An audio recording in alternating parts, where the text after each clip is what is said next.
السلام علیکم ورحمۃ اللہ وبرکاتہ۔ سورۃ النساء آیت نمبر 13۔ بسم اللہ الرحمن الرحیم۔ تلک یہ حدود اللہ، اللہ کی حدیں ہیں۔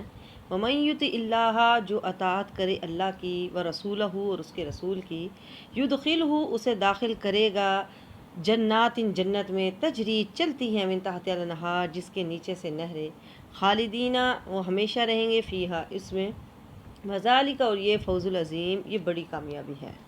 تلک حدود اللہ، یہ اللہ کی حدیں ہیں۔ یہ وراثت کی جو تقسیم ہے یہ اللہ کی حدود ہیں، یہ اللہ کی حدیں ہیں، اور اس حکم کی اطاعت پر اللہ تبارک و تعالیٰ کی چیز کی خوشخبری دے رہے ہیں، جنت کی، اور بڑی کامیابی کا وعدہ کر رہے ہیں۔ تو جو اللہ کے احکام کی پیروی کرے گا، جس کو جیسے کہا گیا وہ ویسے ہی کرے گا، تو اسی کے لیے جنت ہے۔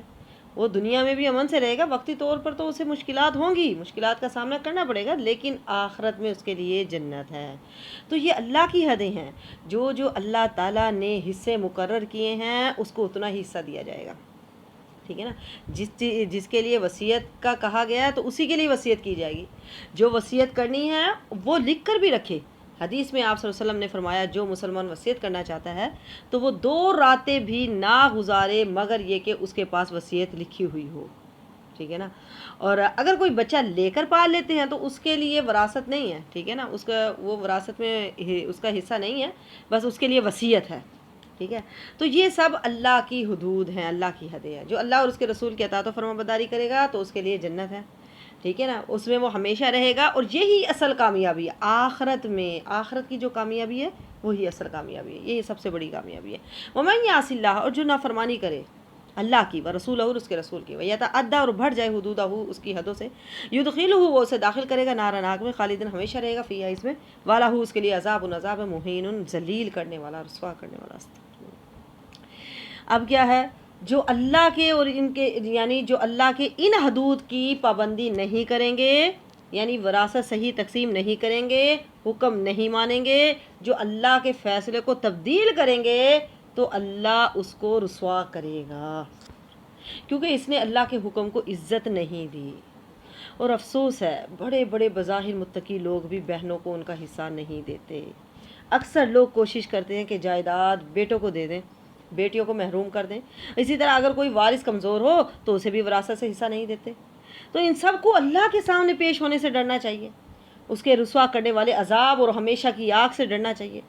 تو اللہ کی حدود کی نافرمانی نہیں کرنی۔ اور یہاں جس چیز پر ڈرایا گیا ہے، جس چیز سے ڈرایا گیا وہ یہ ہے کہ انصاف کے ساتھ وراثت تقسیم نہیں کی، جس نے انصاف کے ساتھ وراثت تقسیم نہیں کی، ٹھیک ہے نا۔ اور حقداروں کے حق کو مارنے پر نبی کریم صلی اللہ علیہ وسلم نے سخت ناراضگی کا اظہار کیا ہے۔ عمران بن حسین کہتے ہیں کہ ایک آدمی نے مرتے وقت، اس کے 6 غلام تھے، 6 کے 6 اس نے آزاد کر دیے، ثواب کی نیت سے کہ اب تو میں نے مر جانا ہے تو وارثوں کو کچھ نہ ملے، تو اس نے 6 کے 6 غلام آزاد کر دیے، اور اس کے پاس اس کے علاوہ کوئی اور مال بھی نہیں تھا۔ جب آپ صلی اللہ علیہ وسلم کو پتہ چلا تو سخت ناراض ہوئے اور کہا کہ میں نے ارادہ کیا کہ میں اس کی نماز جنازہ نہ پڑھوں، کیونکہ اس نے اتنا بڑا جرم کیا ہے۔ تو ہمیں بھی اپنے آخری عمل کی فکر کرنی چاہیے، ٹھیک ہے نا۔ حضرت انس سے مروی ہے، نبی کریم صلی اللہ علیہ وسلم نے فرمایا، کسی شخص پر اس وقت تک تعجب نہ کیا کرو کہ یہ بڑا نیک ہے جب تک کہ یہ نہ دیکھ لو کہ اس کا خاتمہ کس عمل پر ہو رہا ہے، ٹھیک ہے نا، کیونکہ بعض اوقات انسان اپنی ساری زندگی نیک اعمال پر گزار دیتا ہے، اور اگر اسی حال میں وہ فوت ہو جاتا ہے تو جنت میں داخل ہو جاتا ہے، لیکن وہ آخر میں برے اعمال کرنے لگ گیا، قرآن و حدیث کو چھوڑ دیا، قرآن و حدیث سے دور ہو گیا، حرام کاریوں میں پڑ گیا، تو پھر اس کا انجام اسی پر ہوا۔ اسی طرح ایک وہ شخص جو کہ لمبے عرصے تک گناہوں میں مبتلا رہا، لیکن بعد میں تبدیلی آ جاتی ہے، نیک اعمال کرنا شروع کر دیتا ہے، اور نیک اعمال پر ہی اس کا خاتمہ ہوتا ہے۔ تو اس کے لیے ہمیں استقامت کی دعا کرتے رہنا چاہیے کہ خاتمہ بالخیر کی دعا کرتے رہنا چاہیے کہ ہمارا خاتمہ اچھا ہو۔ تو آگے فرمایا واللاتی، اور وہ عورتیں، یاتینا جو مرتکب ہوں، فاحشۃ بدکاری کی، من نسائکم تمہاری عورتوں میں سے، فاستشہدوا تو گواہ لاؤ، علیہن ان پر، اربعۃ 4 منکم اپنوں میں سے، فائن پس اگر شاہد وہ گواہی دے، فامسکوہن تو انہیں روکے رکھو، فی بیوتی گھروں میں، حتیٰ یہاں تک کہ